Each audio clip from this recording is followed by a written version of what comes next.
Yeah, so let's get with it. This is Jupiter from Alias New York, aka Fifth Planet Keyforge, and I have with me my esteemed co-host Z. Hey, hey, this is Big Z Happy from Texas. Easter, everyone! Happy Easter. Yes, I am. My friends and I all call this Feaster, and we are gonna finally all get together for the first time in a long, long time. That's We're all vaccinated. that's pretty awesome. I just got my Yeah, first I just got my first vaccination shot, and it's like it inflamed on me pretty bad. But I guess that's common if you might have had COVID already, and like we think that before COVID was COVID, we both got pretty sick, and like we thought, they said it wasn't the flu, so we had this suspicion that maybe it was COVID. But then when I got my shot, like my arm got super inflamed and stuff, and I got pretty sick. So there's a good chance we were right. But like either way, I'm gonna get my second shot at the end of the month, and I'll be good to go. So whoop, whoop. we'll see what happens. But if you haven't got your shot, look to it. It's 30 and over now, right? Like they're down to 30 years old or better. So I mean, yeah, they're starting to open up in different states for basically every adult. Just check with your state's procedures currently involving that. If you're looking into getting that, if that is not your thing, that's not your thing, and yeah, that's fine too. judgment from me. And because we're here to talk about Keyforge. We are here to Uh, talk about Keyforge, and let me tell you something. It's gonna be wild. Like yes. this is the week we've been waiting for, right? This is the We just last. had a wild week too. I felt like this was pretty intense. Like every time I was looking for the results, like I would put them in, I'd look at what changed, and I'm like, oh man, but now if this and this and this happen, so I'd Yeah. be like waiting for more results to come in and seeing when people are playing. But yeah, crazy So, stuff. so here we go. Group standings. Let's get right to it. Group A, still at the top of the leaderboard for the current time being, is Jay Power at Well, not 5-1. still. This is new, right? Oh yeah, he passed Unarmed Goat because Mhm. Unarmed Goat took his loss this week, right? This His is first loss. literally the first week since week one Hmm. or week two, one or two, that Unarmed Goat has not been in the top at the end of the week. And so Jay Power finally caught up to the GOAT because Unarmed Goat took his first loss to X Raider. Which, Um, which is awesome because it put X-Ray right in the thick of things, right? And we'll talk about this in a second. But basically, this is a pretty wild group for the final run here. Nothing too crazy and stuff. But let's look at the pairings for this week before we talk about what's going to happen. So we have basically Just a Guy playing versus Grant. We have X-Ray versus Future Beans, Unarmed Goat versus Ewok, and then J Power has the bye. So what does that mean? Let's look at this. So J Power and Unarmed Goat are fighting for first place, but it's really favoring Unarmed Goat because Unarmed Goat just has to win, and he basically has the whether he wins 2 or 2-1, he'll yeah, have the tiebreaker over Jay, so he'll move into first place, which is interesting because if Jay falls to second place, then the most likely third place person is going to be Grant. If he wins, he's in at 4-2, but if he loses, I'll let Z do this because this is math. so this is some crazy stuff that happens. Like the scenario, like Grant Titus versus Just a Guy playing short abbreviated JAGP is basically like the linchpin of what's going to happen in the finals of this bracket. Because if Grant wins, he's locked up in, I believe, third, and nothing will change. So like Grant wins, it's in. He will either play his buddy Jason or Unarmed Goat, depending on the Unarmed Goat versus Ewok match. However, if Grant loses by one game, X-Ray has a chance to pass him. If he loses 0-2, that means his opponent, Just a Guy Playing, has a chance to pass him, which If opens the door for other matches to be created. So it all falls on whether Grant versus Luke, Just a Guy Playing. Like that's a big match. We're definitely going to make sure that is a feature, so that we can get that out there so people can see that, because they're playing for basically the lives of three people. Yeah. So, Like so if just a guy if just a guy playing 2-0's Grant and X-Ray loses, just a guy playing gets in. Like he still squeaks gets in. in, yeah, and he So had a rough start. I think Just a Guy Playing lost week one, lost week three, lost week four. Like yeah, he's got 0-3 and is now in a weird position where he has, like, if he 2-0s his opponent, there is a chance he's in. yeah. Like that's talk about a comeback season. Like that's one of those where, like, in football, like that just doesn't happen. If you lose the first 3 or 4 games, you're probably out. Yeah. So it's pretty So, crazy. so pretty crazy. We have 5 guys out of 7 that are still alive in this group, and you'll find this to be a very common trend. And that goes to Hmm. speak of the things here. So Group B, nothing has changed at the top here. Shaka is still on a tear, 5 wins, 0 losses, plus 10 differential. So those that aren't in the math, plus 10 differential, this does in fact mean Shaka has played 5 game matches at a competitive level that is higher than I think anywhere else you can find right now in Keyforge, and has not dropped a single game. Not one. Not one game. All of his decks, his decks are 4-0, 4-0, 2-0. Yeah. So with that said, he did end up having to beat Aviator this week, which put him Aviator down to 3-2, which makes a really big round of scenarios here. So what we're going to do is we're going to look at the matchups and then we'll talk about it like we did last round. So Rodion versus Hobo, Shaka versus Corey Than, Xander versus Aviator with Tauntaun on the bye. Yeah, here's the thing. We all know Shaka is locked, right? Like, Super locked. Doesn't get more locked. I spelled his name backwards there. Sorry, Shaka. But so yeah. Anyway, but Corey Than basically is very much in the place to get to the second seed, but he does have to play Shaka. So who has not lost a single game. So that's not probably the way Corey Than wanted his schedule to line up in the season. Obviously, he's a teammate. I can tell you for a fact this is probably not the last opponent he would want. Yeah, and so Hobo is sitting in a pretty good position because he just has to win and he can secure his spot in the top 3. So that's a pretty straightforward and cut. If Aviator's in, if he wins and either Hobo or Corey loses, so that's actually a pretty good spot to be as well. Yeah. Looking at the math, right, and like the kind of matchups that are happening. But if Corey wins, then he just secures the second spot all by himself. And if he loses, there's a chance that he could fall out of the top 3. So like. That's nuts. And then Rodion is the dark horse here who is playing against Flaming Hobo. And if he can 2-0 Hobo, then there's a chance that he could still hit the top 3 if Aviator loses as well. So yeah, another crazy finish like on the line here. And the kingpin here is Shaka versus Corey Than, right? Because Corey Than has to take care of business here and figure out a way to beat this juggernaut that is Shaka. Yeah, there's a lot of crazy stuff going on here. The fact that you have 4 people playing for the 2-3, a lot of them like started off fairly hot, and then they ended up in this like 3-2 scrum, I guess, of tons of really top players. Like it's been super exciting, fun group. Good luck, Nathan. Good luck to all. All right, so we move on to Group C, the Mad Lad group. The Mad Lad group has Ugluk in first place, and Dr. Sheep right behind him, like breathing down his neck. Dave Cordero, like right in the mix of things as well. And then Sad Crybear is done for the season, the second Mad Lad. And then One Star Peeps is right behind Sad Crybear, but Sad Crybear is in a position where he's like technically eliminated, but we'll take a look at that, sadly. But SCS I can't say this right. SC Steel. Sydney has a game against Dr. Sheep, so she can play spoiler here because Sheep would definitely like the 2-0 here, or the 2-1. And so if she can manage a defeat there, that would make things really interesting. Ugluk versus Dave Cordero. This is the kingpin of this group as far as who's going to be with the bye and all that. And then Vaps versus One Star Peeps is important too because One Star Peeps is, as you'll see, on the fringe of being able to sneak in. Due to tiebreakers. Vaps and Steel are the only 2 that are mathematically, I think, out because of tiebreakers and stuff like that. But let's take a look at what has to happen here. Ugluk wins 1 game and he's top seed. He doesn't have to win. Yeah. He just has to win 1 game. Yes. So that's the first part of this. So Ugluk is either first or second, guaranteed, for the most part. Then this thing is so weird. So Dave wins, he's in the top 3. He's in a good spot. If Sheep wins and he makes top 2. If Sheep loses, he's still pretty much locked in for top 3 because of tiebreakers and the way they work. Yeah. And then One Star Peeps can sneak in if Dave loses and he wins. With the certain point. There's some different scenarios that would need to happen, so it's not guaranteed with a Dave lose and him win, but there are different scenarios that could allow him to sneak in. Mm-hmm. It would depend on how much Dave loses by and how much he wins. Yeah, and but yeah, like so that's like all that's right there.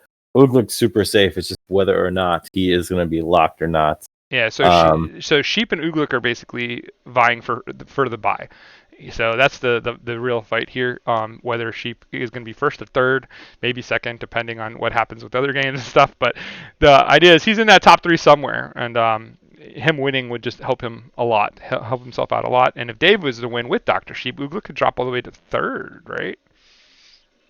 Yeah, yeah, yeah, I think there is a scenario where that exists. yeah.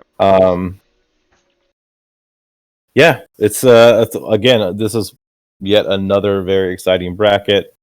I'm going to be very interested to see how that all ends up. Yeah.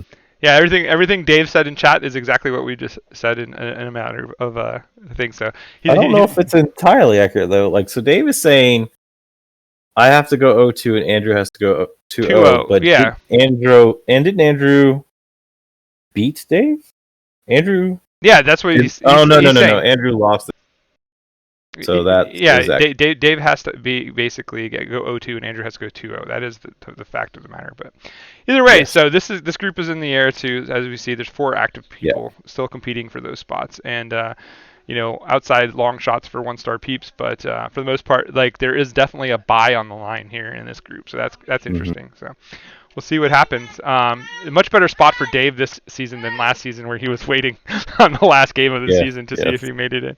So here's Group D. We have George and Jay Philippe kind of in a lockout at the top of this division. Zeramis is like crept in there. Kjornst is there as well. They're all kind of running neck and neck to finish this group out as well. Kidman, Leo, and Ariok are pretty much out of the mix at this point. So Kjorns versus Jay Philippe is a huge game. Leo Lindsay versus George, Zeramis versus Ariok, and Kidman has the bye. So in a nutshell, George and Jay are just basically trying to get that bye. They're both playing for that bye. I got to give a huge shout out to Zeramis. He's played super well, and I know there were nerves at the beginning of the season. We had a lot of players that had some nerves at the beginning of the season, but it's one of those like, look, just play it through, see what happens. Mm-hmm. You made it here for a reason, and get the experience from it. And here he is. He's currently third in his bracket. Yeah, and you control and he controls his fate. If he 2-0s his opponent, he wins. Like he's in like the top 3. So doesn't he just have to win?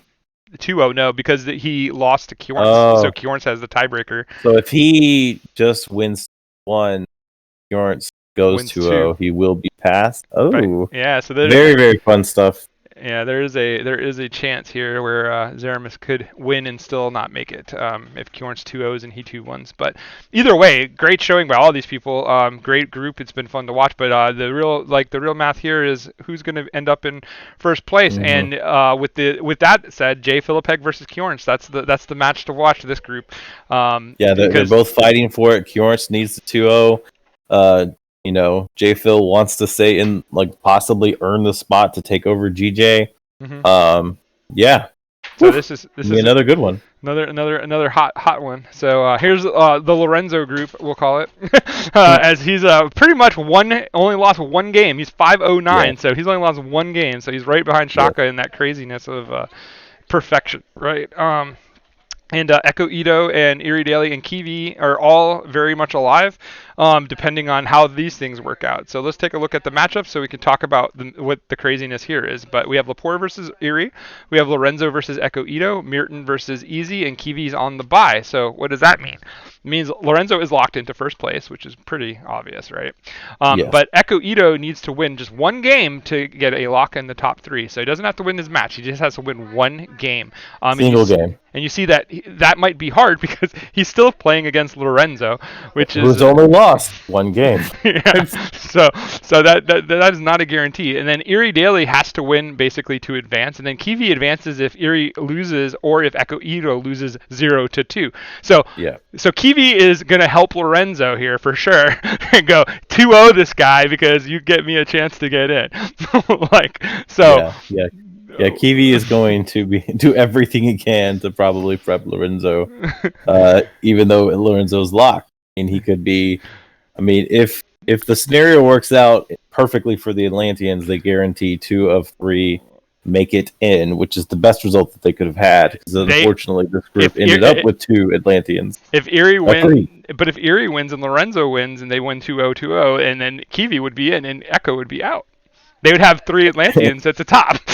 And then you're sitting there with Erie and Kiwi playing off each other. So how does that go? There's like a coin flip arm wrestling contest. Like, I mean, in the regular season, Kiwi beat Erie. So yeah. So and last season, like I don't know, man. This is just crazy. This is gonna be a fun finish here, but we'll see what happens if Echo can hold off the insanity. Echo just needs one game. That's all he needs. one game.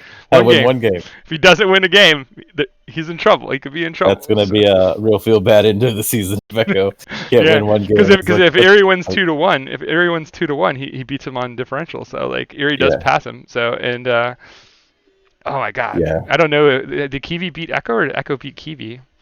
I'm pretty sure Kiwi beat Echo. So then Kiwi would pass Echo as well. Yeah, so that means Echo has to. That one game is very crucial. Yeah, obviously, I'm hoping my teammate can pull off one win, but then you all know me. I'm a ball buster. If you can't win one game in a match at Triad, you ain't going to win the whole thing anyway. Yeah, all right, so here we have Group F. We're going to move on. So no more pressure for Echo here. But Group F, we have Menthol at the top 5-0 with an 8-point differential. So but not locked. Even at 5-0, you are not locked in this thing, and you're about to see why. Yeah, you're about to see. With Shreds at 4-1, he's right behind him. Callum is there 3-2, and then we have a fall off with Seb, Aramaka, and Tuck, but all kind of mathematically out when you go to look at this. But basically, Group F pairings: Shreds versus Menthol, last game of the season, and first place is on the line for the top spot. Yep. Winner takes. And then we see Tuck and Callum, Zaire versus Armatada, and Seb has the bye. And as you can see here, Menthol is locked for top 2, but where will he end? Will he get the bye or have to play in? We will see. All 3 of these are locked for the top 3. It really comes down to is who's going to be first. We have one of the coolest features that we can have in the last week in Shreds versus Menthol. You're playing for top 6 right now. Right, and so Callum is a 2 or 3 regardless. So he knows that he's playing in the play-in. So not as much stress for him here, but he does get to play Tuck, so he gets to go out on a UK Pride type of thing and make sure, or Tuck is going to upset him and not let him live it down. Either way, it's gonna be what it is, and this is all about the match between Shreds and Menthol and who gets that bye, because that's a huge thing, getting a week off, I think. And you get to prep because you get to see who your 2 opponents are, and you kind of get more time to think about the stuff. So prep time is huge now. This is the nuts and bolts of this. So we will see what happens. Moving on to Group G. So that was the only group too. Group A or Group F is the only group that has only 3 people in the mix. This is the only group out of all the groups that was like that. So that shows how difficult this has been. So here we are in Group G, another cluster of potential. Yes. So we have lots of people that are 3-2-2-3-2-3-2-3. All right. Let's just get to the matchups. All right. So we have Sodafly versus John, Vincenzo versus Dammit, Vincent versus Radar, and Kanasa is on the bye. Kanasa is mathematically eliminated anyway, so he had nothing to link. But everybody else here, like in some odd, I think John and Radar are actually not mathematically alive because of the tiebreakers with Vince. Vince kind of is the middle of the road here, like where he's the guard point for the top 3, and him and Vincenzo are in a weird dance to try to get into that last seed. But at the same time, Sodafly can still pass Dammit into first place and get a bye as well. So like a lot of shuffling can happen here, and like the big thing here is Vince T. Basically, if he wins, he's in, like, and Vincenzo loses. What is it? What did I write here? Vince is in with a win, and if he loses and Vincenzo wins, Vincenzo would have to basically have to take over the 3rd spot via the tiebreaker because of his head-to-head with Vincent. That's what I tried to write there. That craziness that I wrote. Basically, Tuck, or not Tuck, because he's not Tuck. He's just Vince T. The UK is UK. But Vince, basically, Vince has to just win. If he wins, he's in. He takes care of business. And then Sodafly and Dammit, like, they're playing for point differential here. So Dammit just really has to win. He has to win 2 games, and Sodafly has to basically lose to not take over, right? Because Sodafly has the fast track because he won the head. So he won the head-to-head. So if Dammit wins by 2-1. Sodafly goes 2-0. Sodafly passes. Yeah, it passes him. If Dammit wins 2-0, Dammit is the first place. Yeah, and so lots to look at here in this cluster as well. And then finally we have Group H. This is Alex, Sheplev's group as he's running away 508. Lock that one. Pretty good. Yeah, this one's absolutely locked. And then you can see that there is a big like cluster in the next 2 to 4 spot Yeah, with you those got three. you got 3 people playing for the. Yeah, somebody on our team is going to go out. Right now, Gorbelly feels like he's in a very bad spot because he kind of is. But with basically, Pock is guaranteed to be in second or third place because of his tiebreakers. No matter what, Anxious Pirate wins 2-0, he'll move to the second spot. If he wins 2-1, he'll be in the third spot. And the only way that Gorbelly can basically get in is if Pirate loses, and he basically goes 2-0 against his matchup. Wait, does he even have a matchup? Yeah, he does have a matchup. So let's take a look. He plays Alex. Gorbelly is playing against Alex, yeah. So he has to basically pull off a miracle.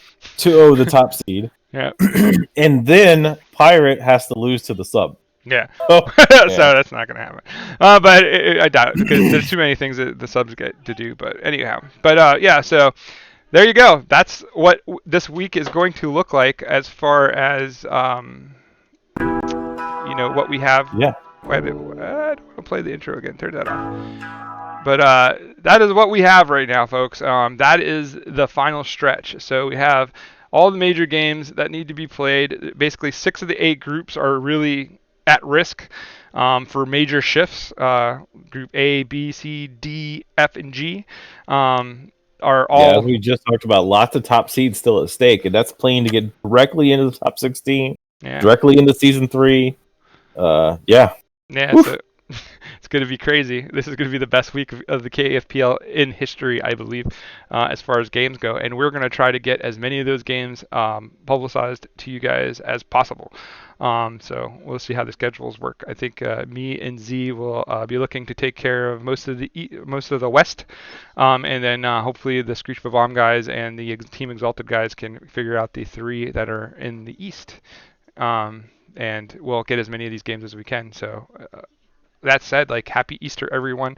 We're not going to keep it too long here as we all have things to do. But too exciting not to put out today, right? And get these things out to you guys today. Yes, and yes. now you Happy Easter to all for sure. Mm-hmm. Lots of great Keyforge coming this week. And then at the end of the week, I'm not going to say what any of them are, but we'll have some surprise fun stuff to recap the season. We'll have the results of the winners pool, the $25. Yes, we'll have the $25 group prediction. And then we'll have the brackets go live for a span of time. So like you guys tune in next Sunday to get in on those brackets early, and we'll give you guys the timeline of when they're due, because we are going to get moving. So you'll have like a couple days to fill out those brackets for a chance to win $25 more. And that's again thanks to the donations that were made to us on behalf of Kip. So thank you, Kip, again for all the support that you've given us. And sorry about your luck in Group A. But we'll see what happens. A lot of Keyforge to be played this week, Z. Sure. I'm very excited. Again, happy Easter. Tune in this week for some great future deciding matches. Keep forging. Yep, this is Jupiter from Manlius saying happy Easter, and we'll catch you on the flip side.